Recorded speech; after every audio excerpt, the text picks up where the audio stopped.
I'm going to try this in the key of G because it's a little bit easier for me to do anyway anymore. You were always asking about how to play rhythm because you will always play the lead with your right hand, and then you're playing a bass and a cover with your left hand. Okay, well, I hardly ever play lead at all with my right hand, and I play bass just as a bass guitarist would play. So if I play that way, now one thing I have done is I started using a fifth because that fills out everything, especially if you do G, B, D, or whether you do B, D, G, which first inversion, or you do D, G, B, which is second inversion, okay? It just, to me, it sounds more natural to play with the first inversion and play the one, you play in a fifth apart. And I would just, honestly, I'd just play it like this.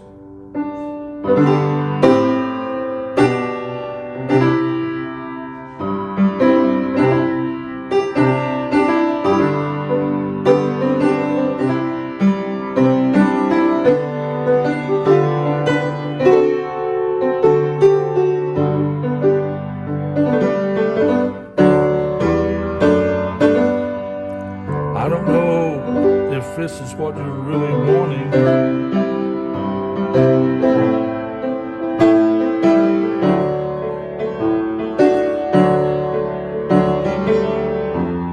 Whoa, that's bad.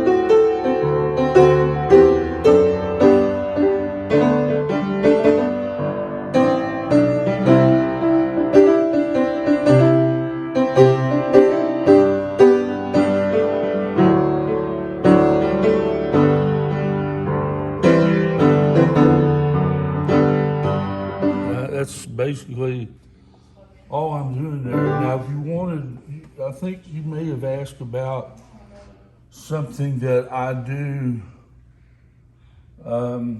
with my left hand is, and I can only really do it is if I have a bass guitarist who holds down the bottom end. And this is what I learned from a guy that's, his name is Hargus Robbins. Everybody called him Pig. So you may know him as Pig Robbins. Played a lot on country music records down through the years, okay? And so basically what I'll be playing with that is like this.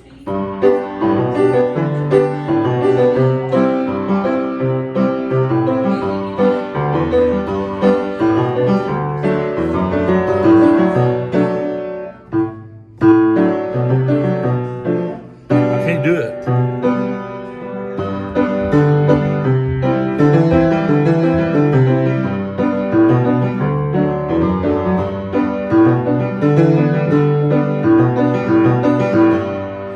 If you notice, I'm playing mostly.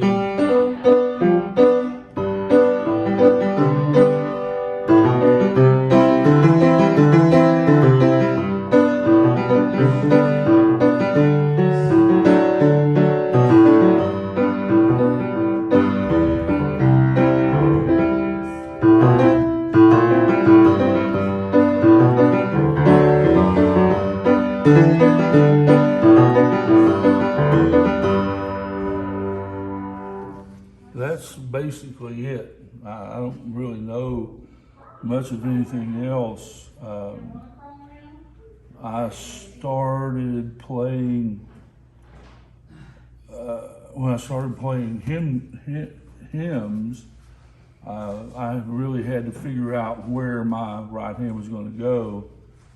And so I still played almost the same way, but I'm just using a couple fingers to play the melody line. Like, what was this?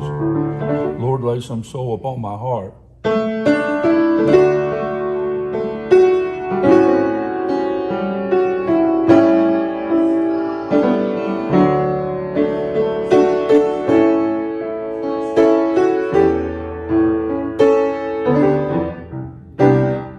Where am I at?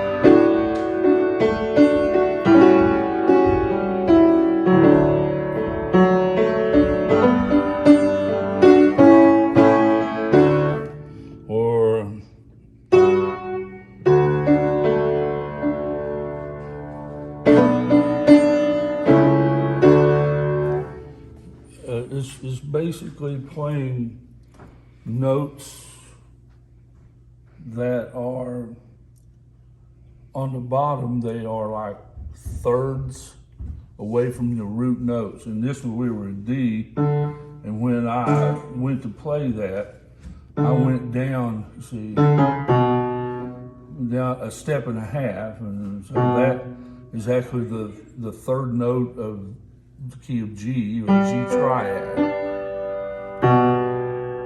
So you're playing, so I'm playing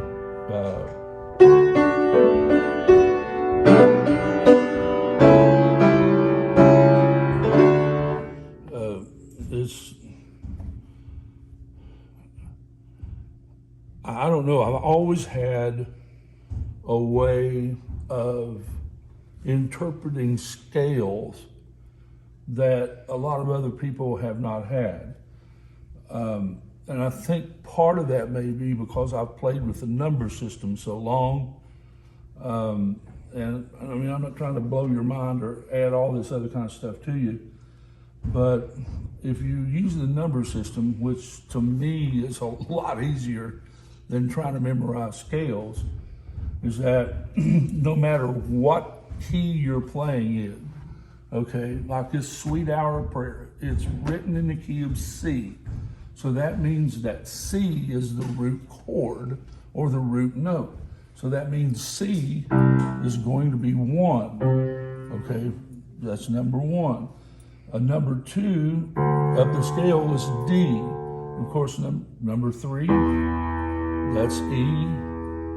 And then the 4th is a 4th away from C is F. We already know that from the circle of fourths. And then we go to G, which is the 5th note. It's a 5th away from C. Okay, so we know that by the circle of fifths. And then you go from there, you go 5, 6, then you got 7 natural, and then back to 1 again, okay? So if I'm telling you that this song is go Sweet Hour of Prayer would be like Sweet Hour of Prayer, 1, 7, now go to 4. 1 again.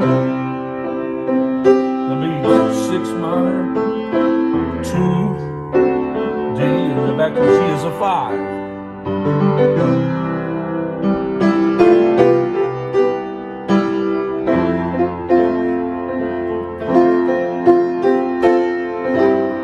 Now see right here, I'm doing a 1 that's over top of the 5.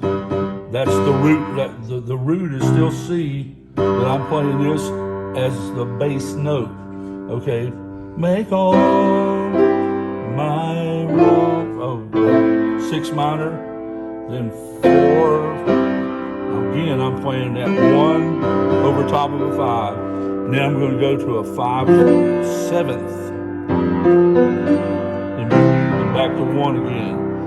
In seasons for distress and grief, I'm in 1. My soul, 2, 3, unfound relief, and all escape the dangers.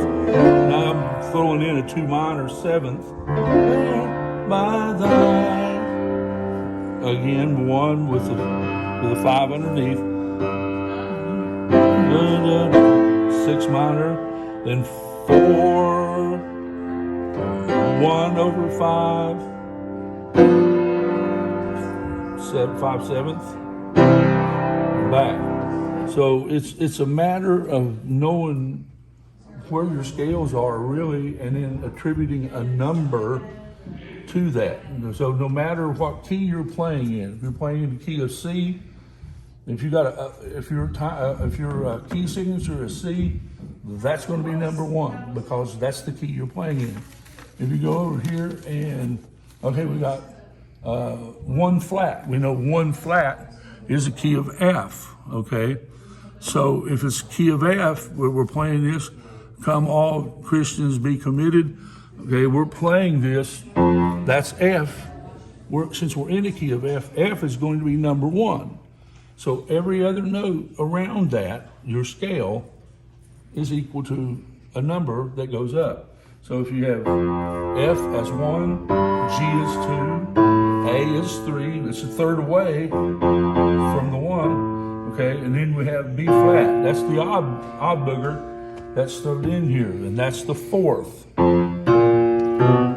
Okay, and then we got the 5th, which is C. We're still a 5th away. And if we go to D, okay, that's a 6th away. And then we know that if we play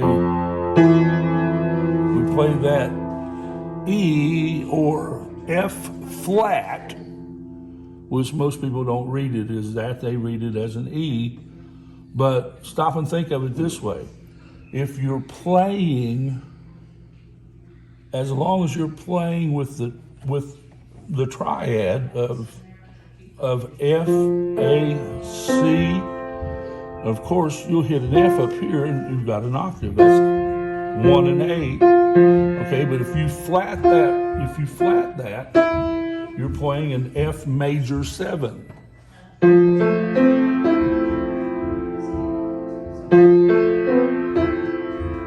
If you want to flat the 7th, then you have F 7th.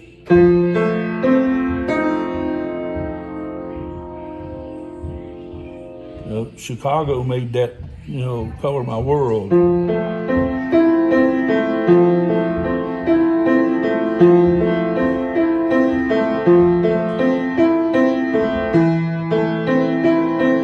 What did I do? I just changed. I went from F to a 3. It's a 3 flat, so it's going to be a minor. Just by changing the 1 note.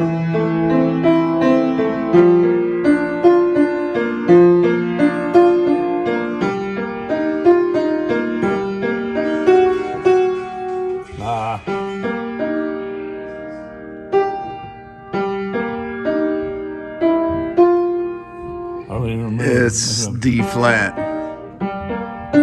No, D flat. No, D. That's D flat. There you go.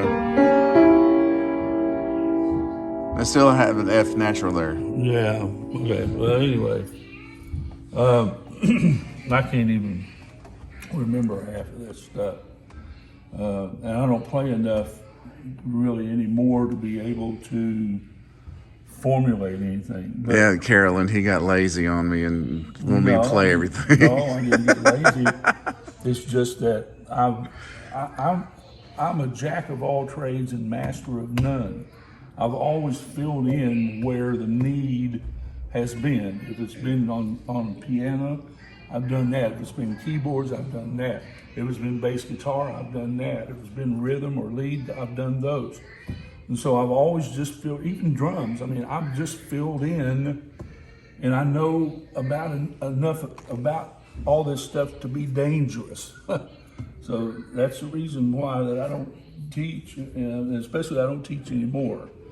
I was teaching guitar lessons, and little girl just didn't seem to be learning anything. It could have been because of her immaturity, or it could have been just my method of teaching, So, but anyway, that's what I got. And Bryan, I guess, is going to text this to you or email it, however it is. You can call me at any time. Bryan will send you the phone number. You can call me at any time, man, and I've got my phone on me. I'll answer. If I can't answer, it'll go to voicemail. You can text even. I'm a big texter. So, anyway, love you. Thank you, girl.